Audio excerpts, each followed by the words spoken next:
warahmatullahi wabarakatuh. Perkenalkan, nama saya Anindita Azara dengan nomor NIM 2902050006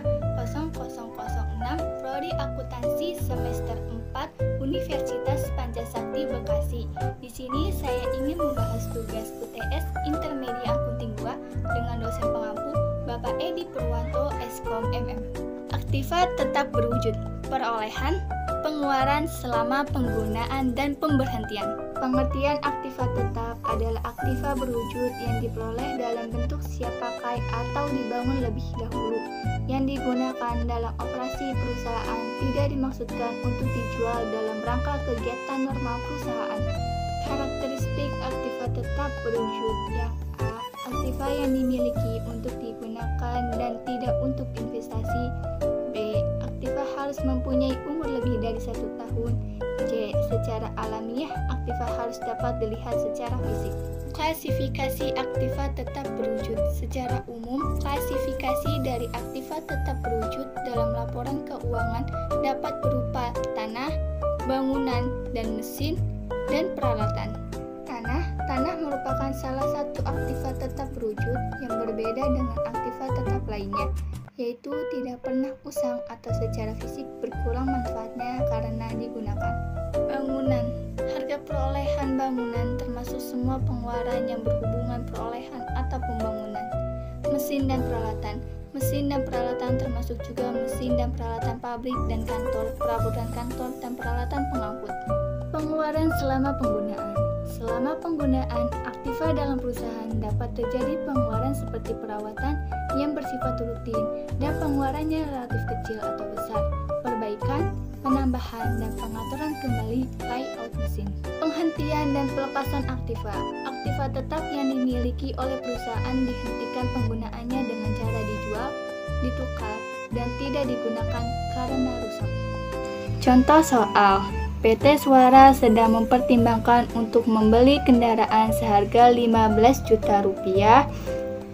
Pembayaran dapat dilakukan dengan berbagai alternatif, yaitu yang pertama, pembayaran dilakukan dalam jangka waktu 15 hari dengan potongan 5%. Yang kedua, pembayaran dalam tempo 30 hari tanpa potongan. Yang ketiga, memberi uang muka sebesar 1.500.000 dan sisanya diangsur selama 12 bulan dengan bunga 20% per tahun, dihitung dari sisa utang kali tingkat bunga.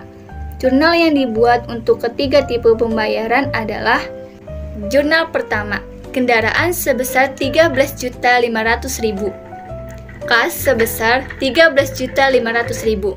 13.500.000 didapat dari 15 juta diambil 1.500.000. Kendaraan sebesar 13.500.000, rugi potongan sebesar 1.500.000, dan utang sebesar 15 juta. 15 juta didapat dari 13.500.000 ditambah 1.500.000, totalnya 15 juta.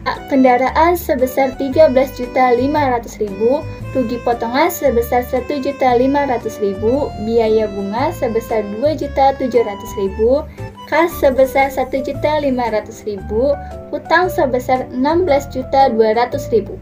Aktiva tetap berwujud. Penyusutan dan depresi. Pengertian penyusutan dan depresi. Penyusutan merupakan proses akuntansi dalam pengalokasikan biaya aktiva berwujud untuk menjadi beban dengan cara yang sistematis dan rasional. Depresi merupakan metode penyusutan aset disebabkan karena adanya pengurangan biaya terhadap proses pengelolaan sumber daya alam untuk diproduksi menjadi bahan baku. Faktor-faktor yang mempengaruhi perhitungan penyusutan dari tiap periodenya adalah: yang pertama, harga perolehan aktiva; yang kedua, nilai residu; yang ketiga, umur penggunaan. Metode penyusutan. Dalam PSAK disebutkan bahwa metode penyusutan dapat dikelompokkan sebagai berikut. Yang pertama, metode dengan dasar waktu.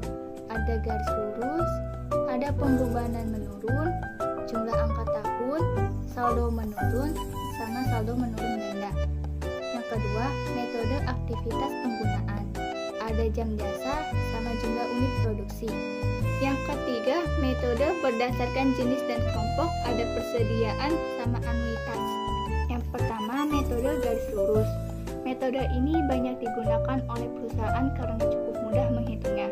Perhitungan beban penyusutan tiap tahunnya adalah sebagai berikut. Rumus. Beban penyusutan per tahun sama dengan harga perolehan diambil nilai residu, dibagi umur penggunaan atau tahun. Yang kedua, metode jumlah angka tahun. Metode ini merupakan salah satu dari dua perhitungan penyusutan yang jumlahnya besar pada awal tahun umur aktiva. Ketiga, metode saldo menurun. Metode saldo menurun merupakan salah satu dari dua perhitungan penyusutan yang jumlahnya menurun tiap tahunnya. Rumusnya, tarif sama dengan 1 diambil umur dibagi nilai residu per harga perolehan.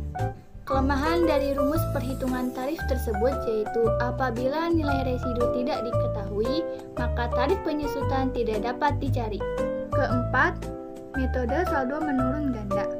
Metode saldo menurun ganda merupakan perhitungan penyusutan yang jumlahnya menurun tiap tahunnya. Dengan demikian, apabila suatu mesin berumur 5 tahun, maka tarif penyusutan dengan garis lurus adalah 20%. Dan dengan metode saldo menurun ganda adalah 40% dari 2 dikali 20%. Yang kelima, metode aktivitas penggunaan. Perusahaan menghitung penyusutan dengan metode aktivitas penggunaan apabila umur kehidupan aktiva dipengaruhi oleh beberapa lama aktiva digunakan. Dalam kegiatan usaha, aktivitas berhubungan dengan waktu penggunaan mesin, jumlah produk yang dihasilkan. Perhitungan penyusutan tiap jamnya sebagai berikut. Tarif penyusutan sama dengan harga perolehan diambil nilai residu dibagi jumlah jam kerja mesin atau hasil produksi. Penyusutan per tahun sama dengan jumlah jam kerja atau jumlah hasil produksi per tahun dikali tarif per jam atau unit. Keenam, metode penyusutan jenis dan kelompok.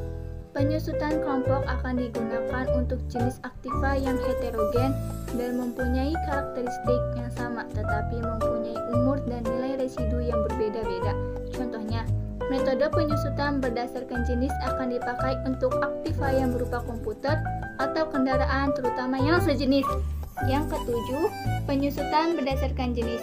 Metode penyusutan jenis, maka pencatatan aktiva hanya menggunakan satu rekening dan aktiva tersebut harus homogen.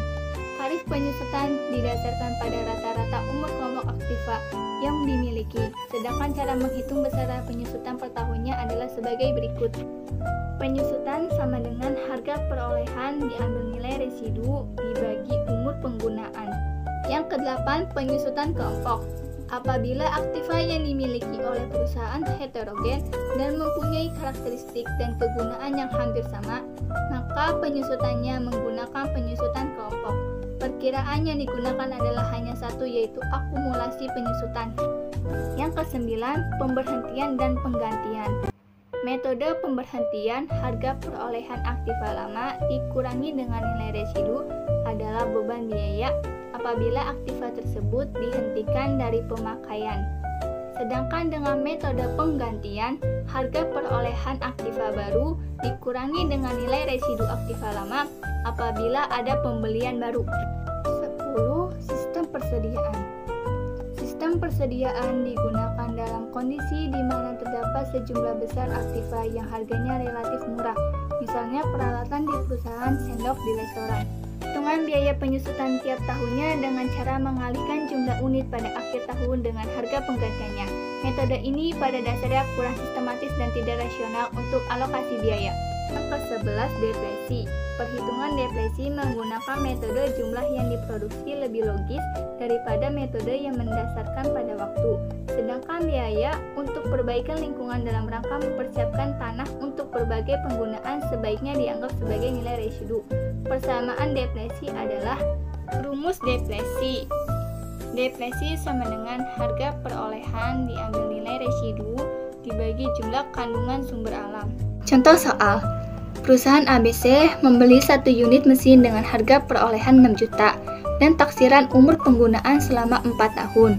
Taksiran nilai residu setelah mesin dipakai selama 4 tahun sebesar 1 juta. Dengan demikian, penyusutan per tahunnya adalah 20%. Penyelesaian. 6 juta diambil 1 juta dibagi 4. 6 juta itu nilai perolehannya, yang 1 jutanya itu nilai residunya, yang 4-nya itu tahun umur penggunaannya. Jadinya totalnya 1.250.000. Jurnal yang dibuat untuk mencatat penyusutan adalah biaya penyusutan mesin sebesar 1.250.000, akumulasi penyusutan mesin sebesar 1.250.000. Sekian dan terima kasih, kurang dan lebihnya mohon maaf. Wassalamualaikum warahmatullahi wabarakatuh.